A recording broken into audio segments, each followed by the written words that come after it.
Здравствуйте, мои хорошие. Сегодня я хочу поговорить с вами о запахах, которые у нас появляются так неожиданно, да, в доме. То есть очень часто как раз по этому поводу говорят. К примеру, запах дыма там, да, либо вдруг алкоголя какого-то застоявшегося. Почему это происходит? То есть у нас мы очень чувствительные сейчас, и, скажем так, потусторонний мир мы очень чувствуем.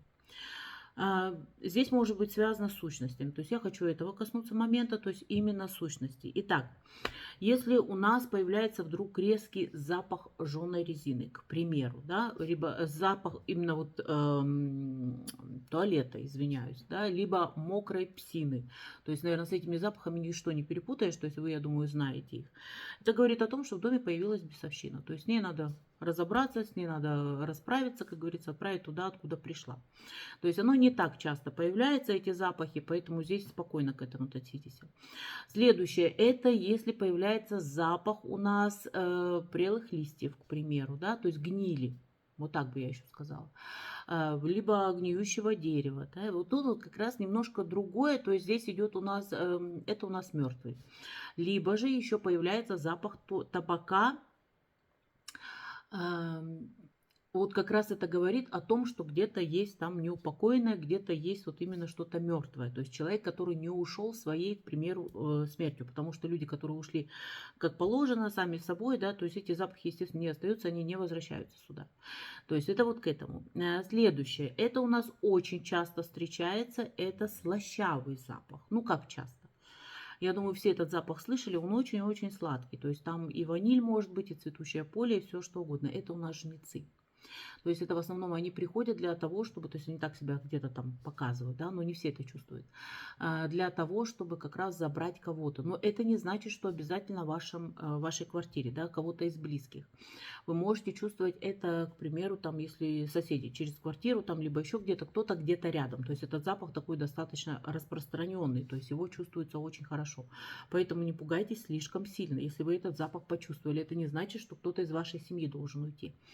Либо же, так как мы очень сильно подключены друг к другу, то есть вы можете чувствовать этот запах тоже на расстоянии. То есть, что кто-то вот опять же где-то живущий из вашего окружения, возможно, да, либо из ваших знакомых должен уйти. Тоже этот запах появляется.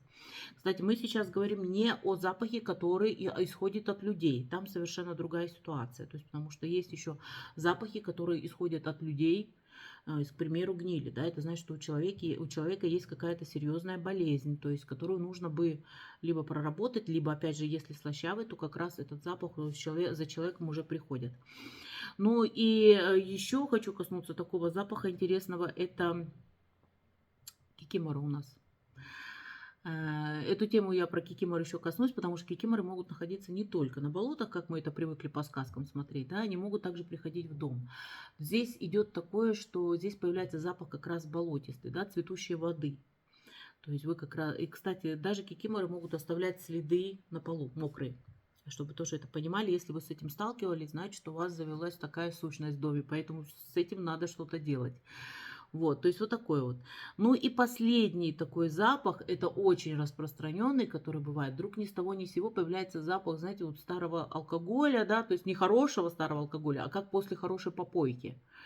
То есть это у нас лярвы. Наши распространенные, наши всеми любимые лярвы. Поэтому, мои дорогие, то есть если вы почувствовали резко такие запахи, то есть это значит, нужно что-то делать.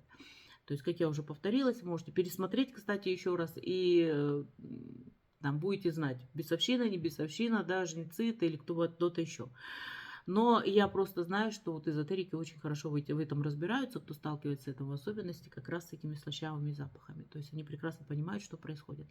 Потому что даже когда ты находишься, к примеру, где-то поблизости возле кладбища, и совсем недавно там кого-то туда привезли, будем говорить так, здесь тоже этот запах очень-очень сильно чувствуется. Вот, на этом все. Хотела коротко вам рассказать, чтобы немножко рассеять ваше где-то неведение, возможно, по запахам по этим пройтись, да, потому что точно так же очень часто спрашивают. Буду рада видеть вас на своем канале. Подписывайтесь, ставьте лайки, пишите ваши комментарии. До свидания, мои хорошие.